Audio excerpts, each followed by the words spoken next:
आप देख रहे हैं दीक्षा न्यूज।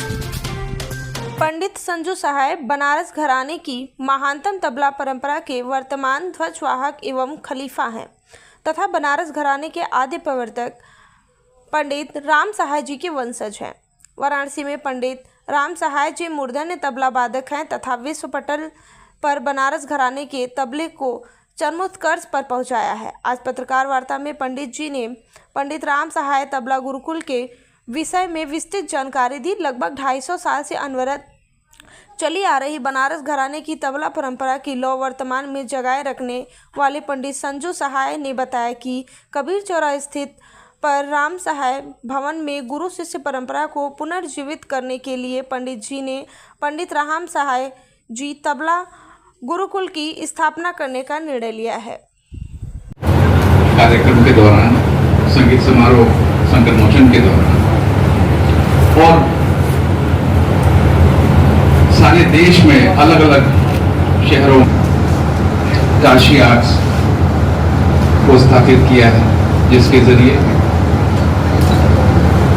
हमने पिछले 10 वर्षों में बांसुरी के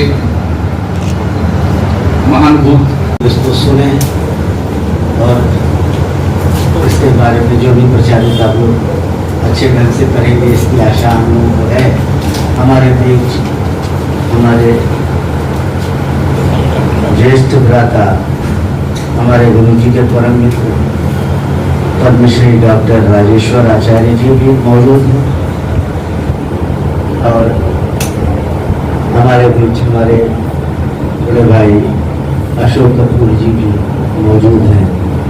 तो अब मैं याचना से मुक्त करते हुए महामना मालवीय कहा करते थे और गांधी जी महामना को अपना गुरु मानते थे और सही समय का पालन गांधी जी भी करते थे, क्षमा मांगते थे विलंब होने पर, लेकिन महामना कहते थे कि मुझे सदोष ग्रहण करो। मुझे विलंब हुआ है, हम क्षमा नहीं मांगते, जैसे हैं वो आपके सामने हैं। और महाराज हम काशी कहीं काशी कृष्ण का हो 82 वर्ष की उम्र में आ जाए स्पॉन्डिलाइटिस का अटैक हुआ, चक्कर आवत विलंब होगा, आप क्षमा कराइए। आपकी कीमती होता है, इसीलिए वो परीक्षण करता है और शिक्षण बाद में देखता है। ये अप्लाइड ऑथोरिटी, इसलिए गुरु तो यहाँ का गुरु कहा है कहीं जुटवा बोले जाए, यहाँ तक कह देते हैं काशी में गुरुओं की कमी नहीं है, शिष्यों की कमी हो रही है। हर कोई महीने 2 महीने 4 महीने लेसन लेके, पहले युवा वाणी चलती थी, बस युवा वाणी कितने लेसन में हो जाएगा, पर लेसन इतना है। 50 साल ध्रुपद मेला चलने के बाद भी उसमें यही आया, जब शिक्षण होने लगा उसका तो शिव शिव शिव शिव, एक ये ध्रुपद थोड़ी दिनों तो ये लेसन पूरा होता था, पर लेसन कितना है। इसका कारण ये है कि आज के आधुनिक दौर में पूर्ण मनुष्य होने की जगह आदमी रोबोट होता चला जा रहा है और उसके लिए आवश्यक है कि गुरु शिष्य परम के पालन नहीं किया जाता शिष्य के द्वारा। गुरु ने कहा है इसलिए करना है, और वो जाने किस लिए कहा है, हमसे कहा है हमको इतना करना है। तो सारे मानवीय गुणों को विकसित करने के बाद गुरु अंत में जोड़ देता और बिना गुरु की आज्ञा के स्टेज पे शिष्य नहीं जाता।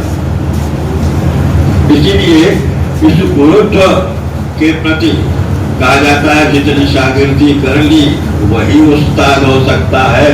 तो शागिर्दी की जो परंपरा समाप्त होती जा रही है, इसके लिए गुरुकुल का होना आवश्यक है। और गुरुकुल में जाके आप एकाध भीड़ को नहीं, एक बैरिकेडिंग होती है जिससे होके जाता है। इसीलिए गुरु के प्रति क्या क्या है समर्पित होता है, निवेदित नहीं होता। पंडित चौरसिया जी जैसे कलाकार, पंडित राजन मिश्र जी, श्रीमती गिरिजा देवी जी, उस्ताद जाकिर हुसैन जी, पंडित कुमार बोस जी, कलाकारों का कार्यक्रम काशी आर्ट्स के जरिए लोगों तक पहुंचाया है। और किसी न किसी तरीके से वहाँ की जनता को, वहाँ के लोगों को बनारस से जोड़ने की प्रयास किया है और करते रहेंगे जब तक ये जीवन है।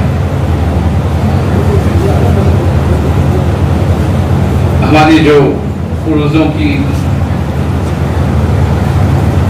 हुई मेहनत, उनके आविष्कार, उनका योगदान जो सारी दुनिया को मिला है,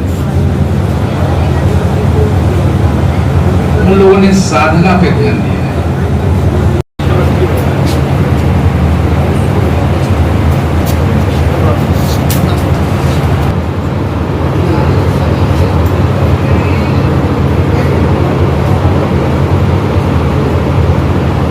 मैं बहुत वर्षों से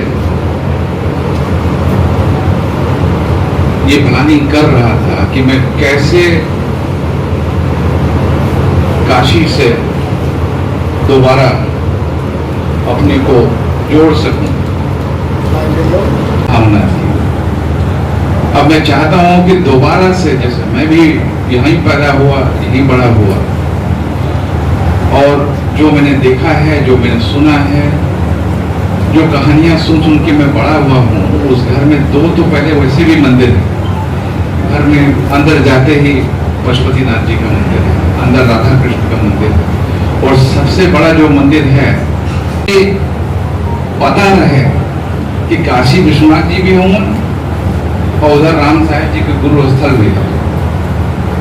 जब अंग्रेज लोग सोच रहे थे और स्कूल खोल रहे थे 1635 में, तो हमारे हिंदुस्तान में 12 लाख गुरुकुल चल रहे थे।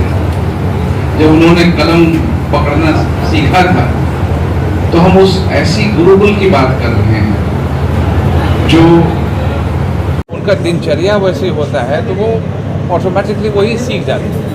तो हमारा उनसे यही निवेदन है, सभी से निवेदन है कि हम अपने कल्चर को ना भूलें।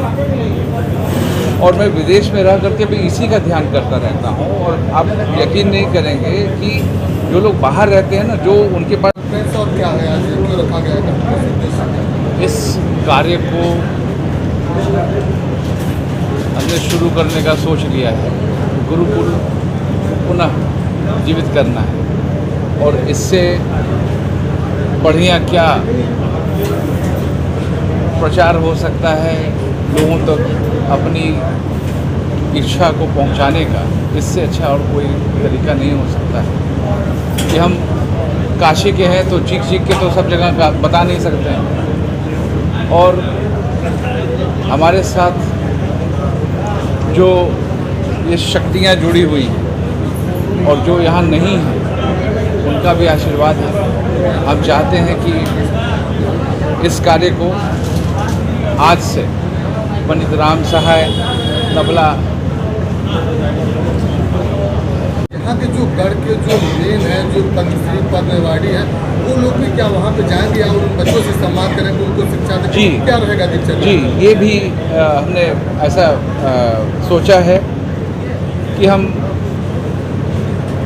महीने में एक गोष्ठी करेंगे, कार्यक्रम होगा, कार्यशालाएं होंगी, जितने भी, और सिर्फ तबले नहीं, और भी विधाओं के जो ऐसे महानुभूति हैं वो आएँ, उनको शिक्षा दें, उनसे शेयर करें कि उनको वहाँ तक पहुँचने में क्या क्या करना पड़ा है, किस प्रकार से उन्होंने शिक्षा ली है, किस प्रकार से उन्होंने अभ्यास किया है, और